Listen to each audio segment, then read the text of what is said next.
भारताच्या मध्यभागात स्थित असलेले शहर म्हणजे नागपूर होय. नागपूर हे महाराष्ट्राचे एक प्रमुख शहर आहे. महाराष्ट्राची उपराजधानी म्हणून नागपूरचा मान आहे. नागपूर भारतातील 13वे आणि जगातली 114वे क्रमांकाचे सर्वात मोठे शहर आहे.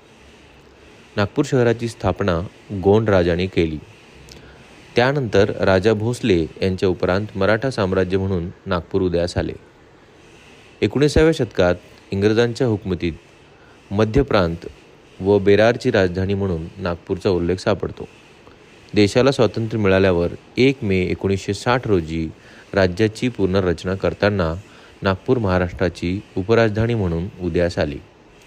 नागपुरात मराठी भाषा ही नागपुरी बोलीच्या स्वरूपात प्रचलित आहे. हे शहर राष्ट्रीय स्वयंसेवक संघ आणि विश्व हिंदू परिषद यासारख्या राष्ट्रवादी संघटनांचे प्रमुख केंद्र आहे. नागपूरचे नाव तेथे वाहणाऱ्या नाग नदीच्या नावावरून ठेवले गेले आहे. नागपूर संत्र्यासाठी प्रसिद्ध आहे, त्यामुळे संत्रानगरी म्हणूनही नागपूरचा उल्लेख केला जातो. नागपूर शहरात सापांचे प्रमाण खूप आहे, म्हणून या शहराला नागपूर म्हणतात. नागपूर महानगरपालिकेच्या चिन्हावर नदी आणि नागाचे चित्र नोंदवले आहे. नागपूर शहरात अनेक मंदिरं, ऐतिहासिक इमारती, तलाव असल्यामुळे हे शहर पर्यटनासाठी प्रसिद्ध आहे. नागपूर या शहराची स्थापना 1703 मध्ये झाली. देवगडचे गोंड राजा बरखत बुलंदशहाचे राज्य येथे होते. बरीच पर्यटन स्थळं नागपूरच्या आकर्षणाचे केंद्रबिंदू बनली आहेत. रामटेक. नागपूरजवळच रामटेक नावाचे गाव आहे. तेथे 600 वर्षापूर्वीचे जुने मंदिर आहे. या क्षेत्राला श्रीराम आणि सीता यांचा चरणस्पर्श झाला, म्हणूनच या क्षेत्राला रामटेक असे म्हणतात.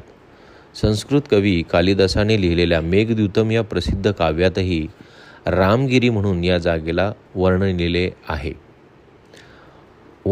आहे. याच पहाडावर कालिदासांचे एक स्मारक बांधलेले आहे. सावंगी. महाराष्ट्र ही संताची भूमी संबोधली जाते. नागपूरजवळच सावंगी नावाचे तीर्थक्षेत्र आहे. तेथे परमपूजनीय भैयाजी महाराज या संताची समाधी आहे. हनुमान जयंती व मकर संक्रांत या दिवशी या ठिकाणी भजन, पूजन, कीर्तन इत्यादी वेगवेगळे आध्यात्मिक कार्यक्रम साजरे केले जाते. अंबाझरी तलाव.